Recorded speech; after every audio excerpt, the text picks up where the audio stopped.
Hello everyone, this is G and I'm back with the second video of the day. So, as you can see here, I'm responding to the article from Polygon, because of course it's Polygon, written by one Patricia Hernandez, which says the title is The Last of Us Part 2 Proves Gaming Doesn't Know How to Deal with Muscular Women. Well, as a lifelong gamer, as a woman, and as a woman who has been gaming and who once played sports and has watched sports all of her life and has watched pro wrestling and various things. I've basically been enamored with sports ever since I was about 7 years old, maybe even earlier. Who knows? Effectively most of my life. But having been a gamer and having been a sports fanatic for most of my life, there was no way I could let this slide, that I could not respond to this. So, let's get into it. So, I want to be clear. I'm not going to be responding to every paragraph or to every point made. Though I do think that since this article is actually fairly short, I did respond to most of it. But, as always, I encourage you to read the full article for yourself and to come to your own conclusions. So, here we are. Says here, it starts out with, while AAA video games have recently started incorporating more female antagonists for the most part, these characters fit a specific build. Leading ladies are often svelte and thin, and while they may also be capable of serious feats of strength, their features are often delicate. The idea seems to be to make these protagonists desirable to straight men, even as those characters kick dudes' asses. Well, first of all, you're just being, I would say, maybe a tad sexist when you lead with the idea that these protagonists are made to be desirable to straight men, as if gay men couldn't find them admirable. I mean, just look at Bayonetta. As if women who are bisexual or gay or straight or just women in general can't find these female characters admirable. No. It has to be that they're made this way to be desirable to straight men. But let's analyze this argument, right? The argument is that leading ladies are often svelte and thin and are delicate. Well, let's take a look at a few leading ladies. We have Miss Lara Croft, right? The protagonist, the central character, the lead, the main character from the Tomb Raider games, which has been around since what, 1995? This image in particular is from, I believe it's Tomb Raider Underworld. As you can see, Lara doesn't look in any least thin or svelte or delicate. Right? You can see that she has some pretty nicely defined arms in this picture here. So let's continue. We have Samus Aran of the Metroid games again. 1986 is the very first Metroid game that came out. She's been the protagonist and the lead character and the main character and the central character for each one. And while yes, she probably best fits what was described earlier, it should also be noted that according to the official Wikia page, Samus is 6'3", 6'3". That's taller than most American men. Your average American man's about 5'9", 5'10". She's 6'3". She's as tall as some basketball players. That's not common. And I certainly wouldn't call a woman who is a bounty hunter, is a space bounty hunter for a living, delicate, right? She looks beautiful, but I would not call her delicate in the least. She might hurt me. And then, of course, we have the first lady of fighting games, Chun-Li, who's been known since her debut in Street Fighter II in 1992. I was 7 and I had this game. And she's always been noted for her very thick, muscular thighs. Again, not a woman I would call svelte or thin or delicate. We'll say, though, she most definitely does not skip leg day.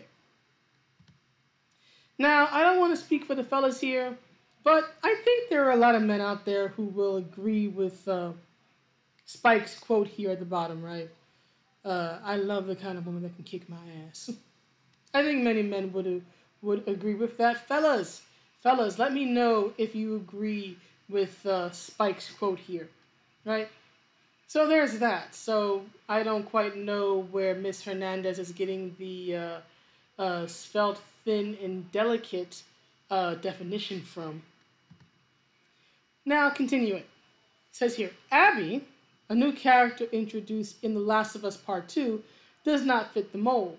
Her face is anchored by a square jaw, which gives her visage a wider look, at least compared to the heart-shaped face that defines most women in games. Perhaps most notably, Abby is buff. Your eyes are drawn to her chest and muscular arms, which, according to The Last of Us Part 2, she worked very hard across multiple years to beef up. Well, let's examine this. Let's start with the square jaw. Abby's not the first female in a video game to have a square jaw. May I present to you my girl, Samara, from the Mass Effect games. Quite obviously has a very square jaw. In fact, it's what makes her stand out in a game where not too many females have that. But then again, Mass Effect's known for its very non-standard females, whether it's Commander Shepard, Fem Shep, whether it's Jack, who's the angry punk, right? Whether it's Samara, whether it's Liara. Many different types of female characters in that game. But since we are talking about a jaw, Samara is the only one, at least that I know of, with the exception of Morninth, who's her daughter, who has the square jaw. And as you can see, Samara is quite beautiful. And yes, I will be finishing my character analysis videos on her at some point.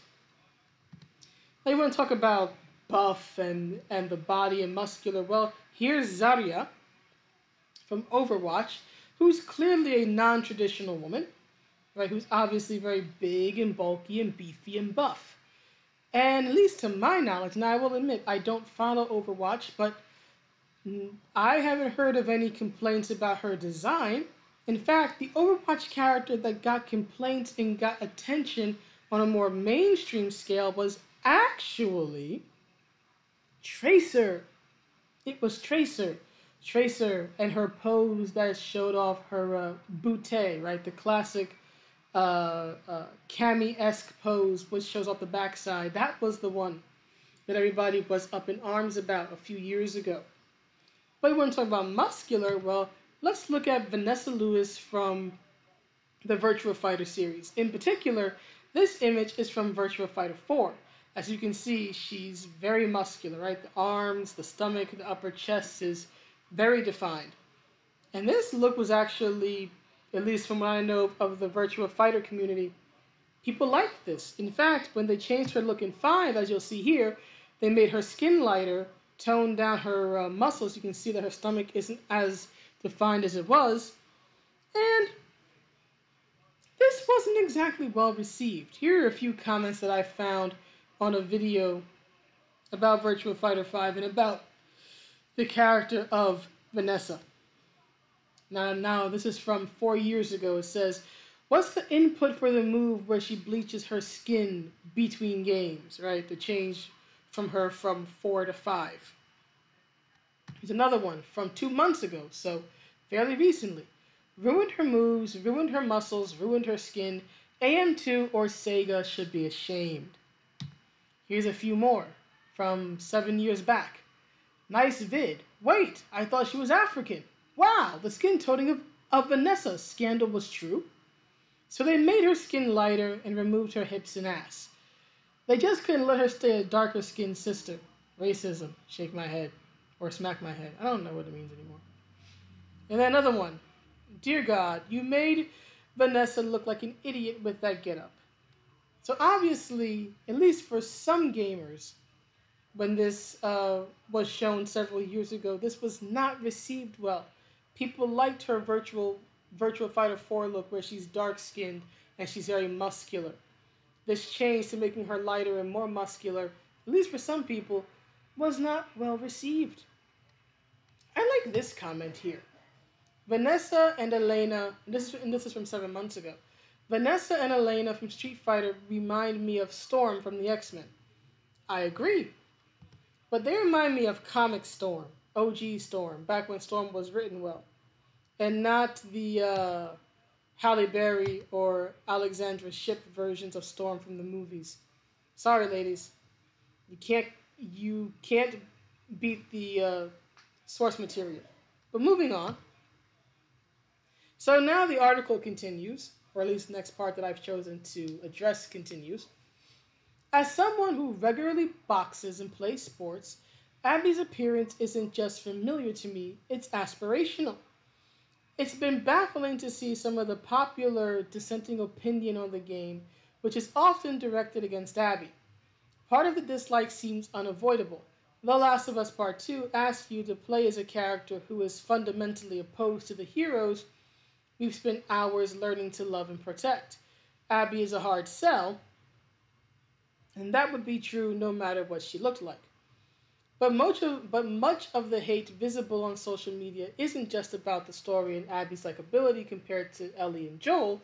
It's fixated on Abby's jacked up body. Focus on the last two paragraphs here because that may be the first and last time in this article any objective truth is spoken, which is why I left it in here, to be fair. Now, let's address the beginning, right? So, Patricia says that she is someone who regularly boxes and plays sports. Well, don't know which sport she plays, but she does say she boxes. So let's take a look at a few female boxers, shall we? MMA fighter Holly Holm, who was also a very accomplished boxer, women's boxer, before she came to MMA. As you can see, she's very muscular, but not very bulky, right? Another one is Ann Wolfe, legend in the sport of women's boxing, and just in boxing in general. One of the most feared women and boxers in general. As you can see, muscular, fit, not bulky. And I have to wonder, if Ann Wolfe and the pro wrestler Jazz know each other. They seem very similar. Are they related? I don't know. But they remind me a lot of each other. And by that I mean they both terrify me. But anyhow, moving on. We now have, of course, the daughter of the great one himself, right? Layla Ali. As you can see, very fit, very strong, very muscular. Not very bulky. Abby is very, very, very, very, very bulky. So I don't know of too many female boxers who want to get to this particular size. Generally speaking, when you are a fighter, when you're in combat sports, you want to be on the leaner side because extra weight's just going to slow you down. Plus, it's dependent on which fighting class you're in, whether you're a lightweight, welterweight, featherweight, bantamweight, whatever it is. But I haven't seen too many female fighters who are Abby's size. Generally speaking, you would try to avoid that. Right, so I don't know what she's talking about, but most female boxers, especially those well known to people, don't look like this. But let's continue. Now is another part here that says, if you think the normal women is having that kind of musculature and stature, just go outside, man. One misguided viral Twitter post reads. Posts that feature Abby at all often break down into arguments as to whether or not she's realistic, and whether or not a woman could actually look like that. The funny thing is, like many characters in The Last of Us 2, Abby is partially based on a real person, and they show the person here. This tweet reads, bigoted male gamers, Abby is unrealistic, women can never look like that. May I present to you Colleen Fotush, whom Abby's body was based on. Okay. Here's my problem with this. This is not addressing the actual argument. This is just trying to say that, oh, look, it's based off a real person, problem solved. No. The argument is, would it make sense for Abby to look the way she does in the context of the game? So, we have to examine how Abby got to this size, right? Abby, just like the real-life bodybuilder who she's based off of, obviously is on the bulkier side, right? Well, let's look at some bodybuilding quotes, some bodybuilding information about what you have to do to bulk. Now, this comes from maximuscle.com. In the bodybuilding section says, what is bulking? So, what exactly is bulking? If you aren't aware, to build muscle, you need to provide your body with excess calories. Everything in life is about energy. To add weight, be that fat or muscle, to your body, you must supply the body with more energy, as calories from food, than it needs. We all need different amounts of calories. You can roughly work out your needs as they are dependent on your age, weight, height, and activity. Which is dependent on your job and how much you train. As long as you ingest more calories than you need to maintain weight, or referred to as maintenance calories, you'll be in an energy surplus needed to gain weight. Someone who is bulking is purposely eating more calories than they need. By providing your muscles with a strong stimulus to grow from progressive, intense training, these excess calories, especially protein, should aid to muscle hypertrophy and gains. However, if you eat just a calorie surplus without the necessary resistance training for muscle growth, the excess calories will just add body fat. Many bodybuilders and physique competitors still speak about bulking on their off season.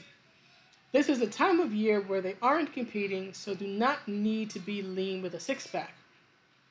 They therefore purposefully eat more calories than they need and train their muscles hard with the aim of forcing the muscles to grow. For the most part, they gain a fair bit of body fat compared to when on stage. They look far more bulky and are hence bulking.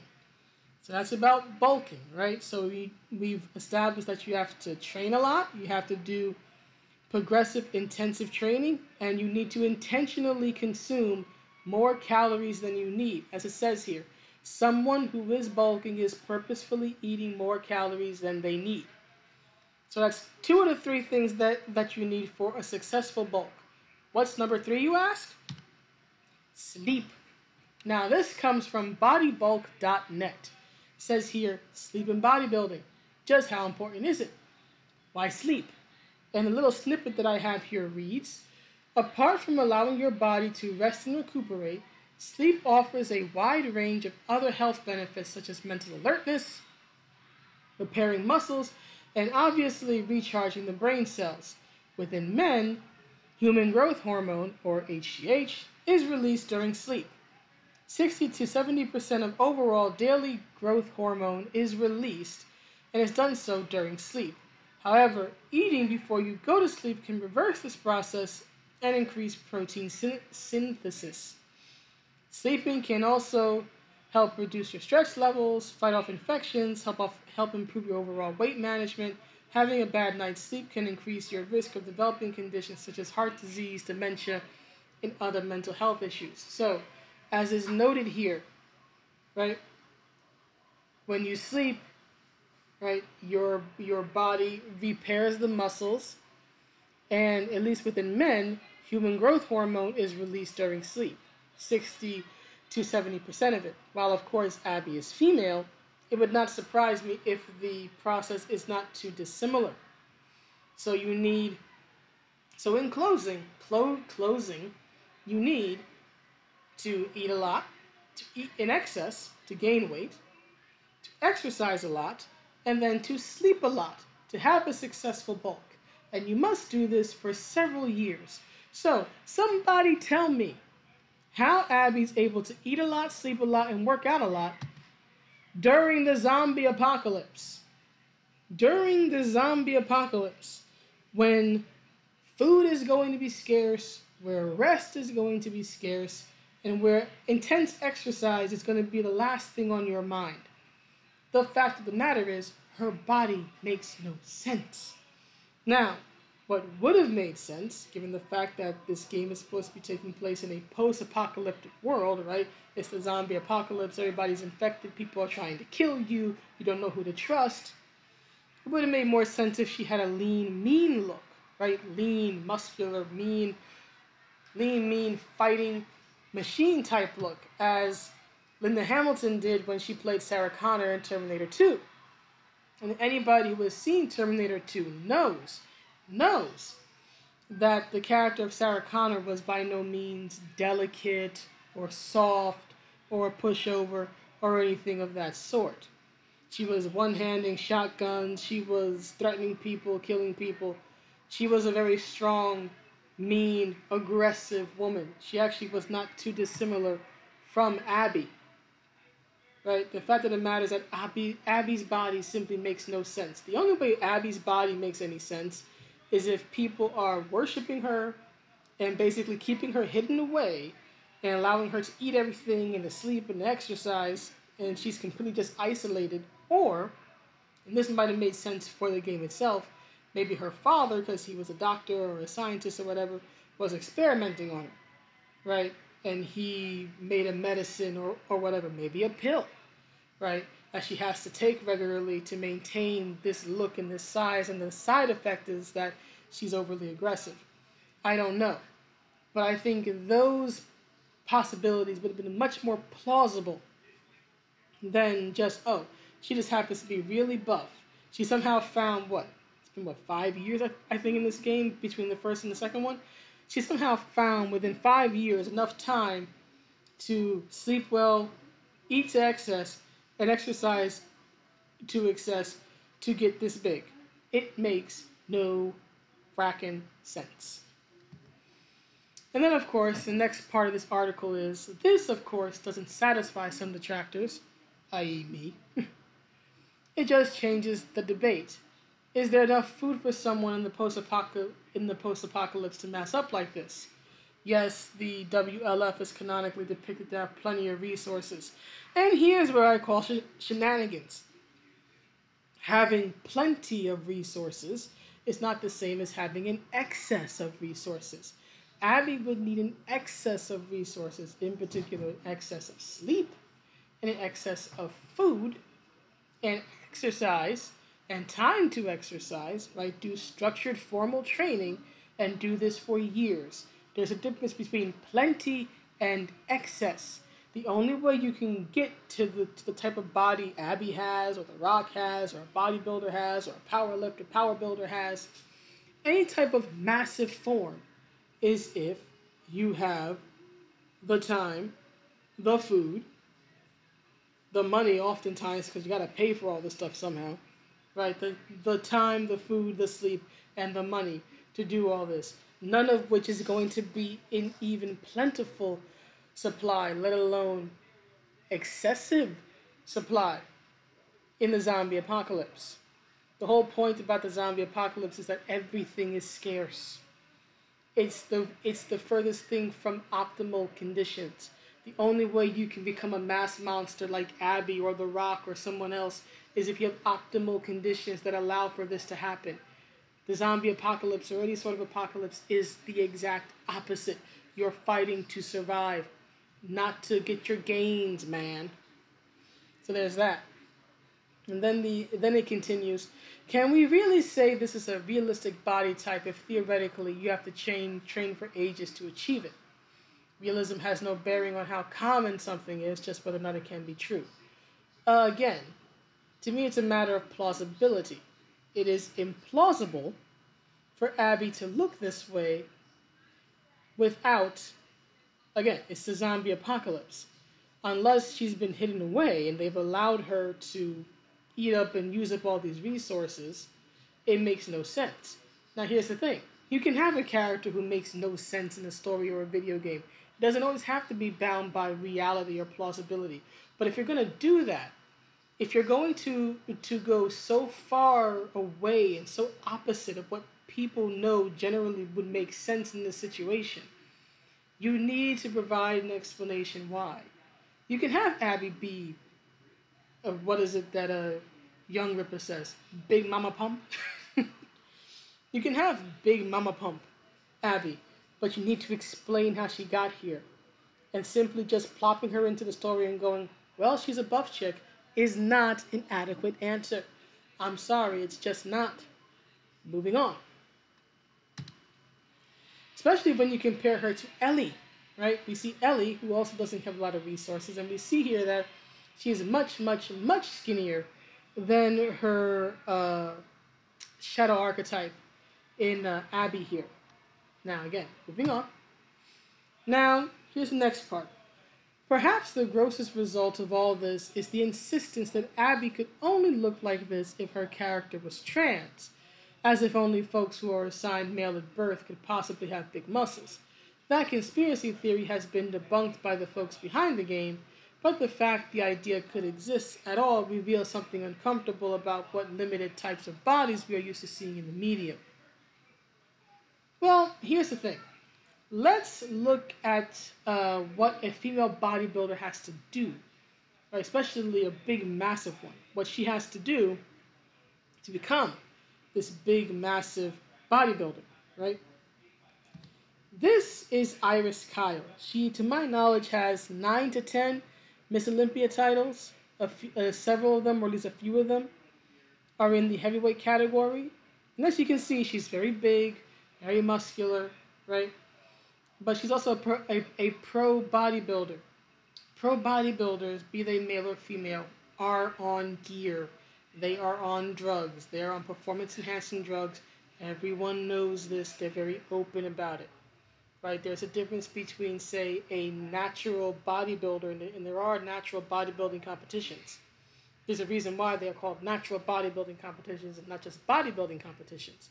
Because natural bodybuilders compete without using drugs, or at least they're supposed to compete without using drugs.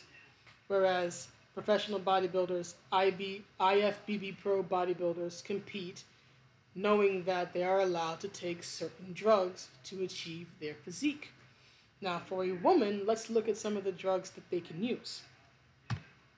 According to this article from Wikipedia, it says here, performance enhancing drugs. According to Dan Duquesne, author of the book Underground Steroid Handbook and worked with countless world-class female bodybuilders, and Greg Zulak, listed the following performance-enhancing drugs that female bodybuilders may use. So this is permitted. It's drugs, everybody knows it, but this is what you may use, generally speaking. I'm going to go with the easier names here, where I can. So it says Anadrol, Anavar, Clenbuterol, Decadurabolin, Dianabol, Equipose, Halotestin, human growth hormone, Maxibolin, Novaldex, Primobolin, Trenbolone, Winstrol, and testosterone. It says here at side effects, it says all anabolic steroids have some sort of androgens that cause massive increase in muscle size and muscularity. Most common side effects experienced by women who use androgen steroids are acne and oily skin, aggression, male pattern baldness, lowering of the voice, disruption of the menstrual cycle, an increased clitoris, increased hair growth on face, legs, and arms, increased feeling of well-being, increased energy, decreased recovery time from workouts, heightened sex drive, muscle and strength gain, decreases in estrogenic fat, for example, on the upper legs, abdomen, upper arms, buttocks, bone growth, square jaws. Any of this sound familiar? Any of this sound a smidgen familiar to you? I don't know. It sounds pretty familiar to me. Now, moving on. Let's also focus now on the boobies, right? The breast. Breast augmentation. Bodybuilding causes increased lean body mass and decreased body fat, which causes breast tissue reduction in female athletes. Whereas the current trend regarding the judges' search for feminine physique at competitions makes compensative breast augmentation with breast implants increasingly popular procedure among female bodybuilders.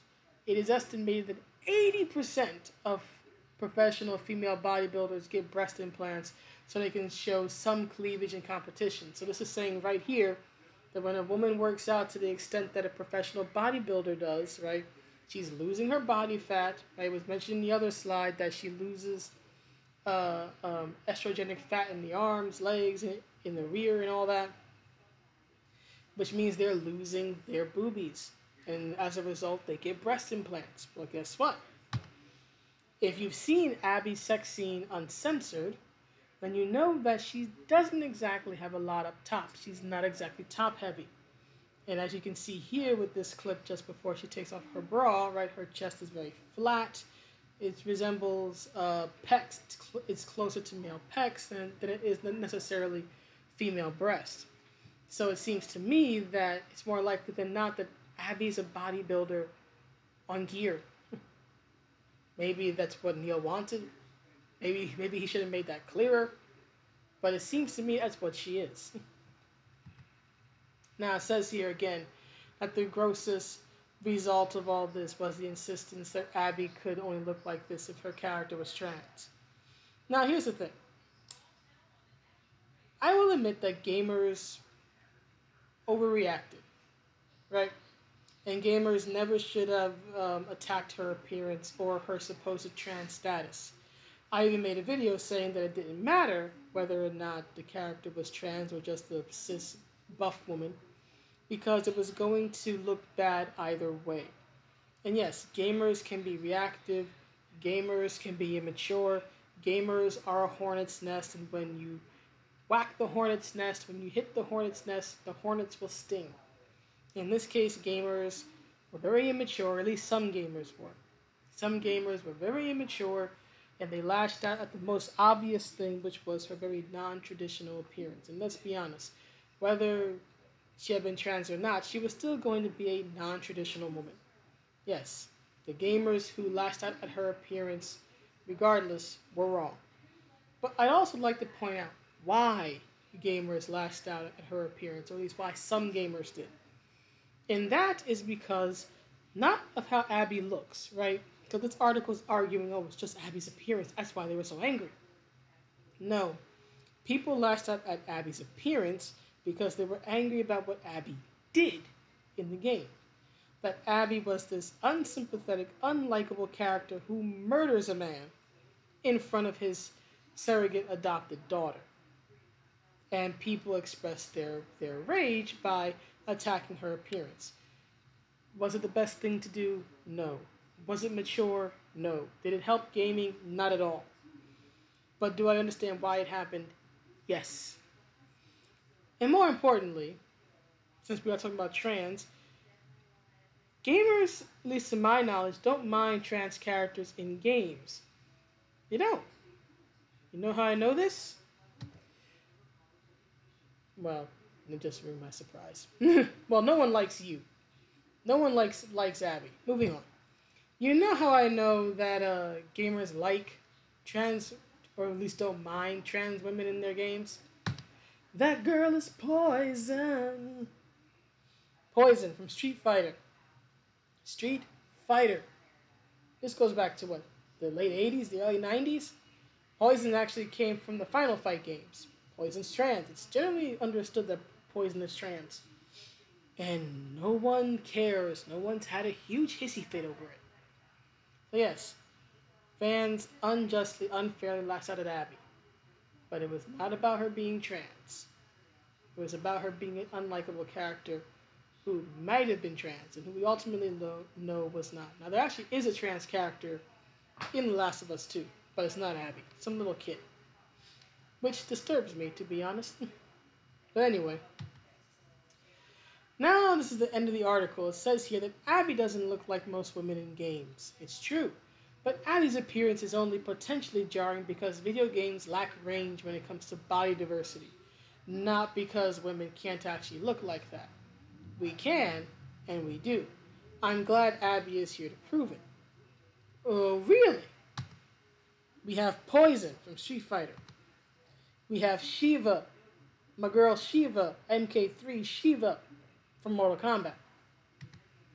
We have Ling Xiaoyu from the Tekken games. We have Vanessa Lewis, as I mentioned earlier, from Virtua Fighter, in particular her Virtua Fighter 4 look. We have Ivy from the Soul Calibur games. We have my girl King from the King of Fighters games. We have Charlotte from Samurai Showdown. We have my girl Biken from Guilty Gear. And we got Blaze from Streets of Rage 4. Did y'all think I didn't know about Streets of Rage 4? I know about Streets of Rage 4. The review is coming at some point. Right? I know about these games and these characters. Video games are full of body diversity for men and women of all types.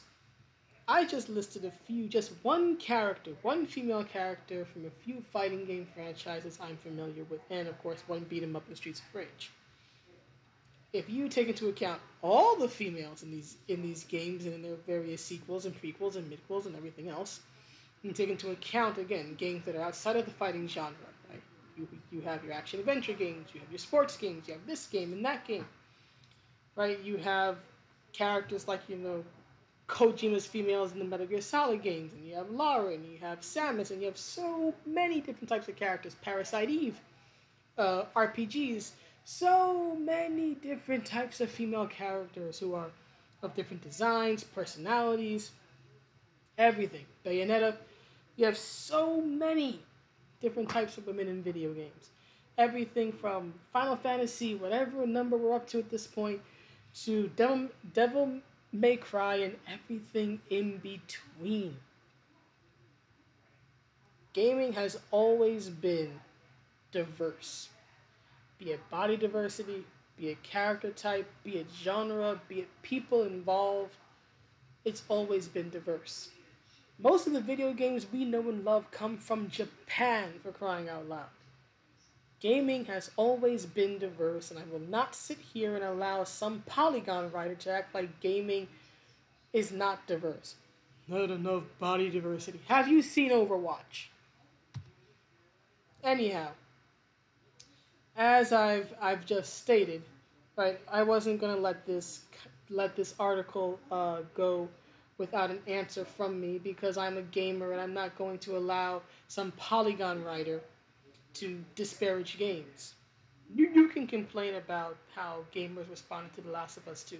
Some gamers were completely out of line. Some critics were completely out of line. You want to call that out? I got no problem with it. But you want to say gaming doesn't know how to deal with muscular women? No, no, no, no, no, no. That is simply a flat out untruth. Gaming loves its muscular women. Gaming loves its non-traditional women. I am a non-traditional woman, and I have experienced nothing but support from gamers in the gaming community, male and female. Now, I think the gaming industry has become incredibly toxic, and that needs to change.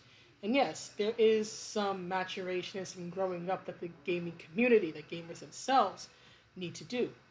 But don't say things that are simply untrue just to try to make this game, which is very controversial, look good. Because all you will do is piss me off and I'll make you look bad. But anyway, that's the video. Please let me know what you think, and I will see you all in the next one. Have a good day or night, everybody. Bye.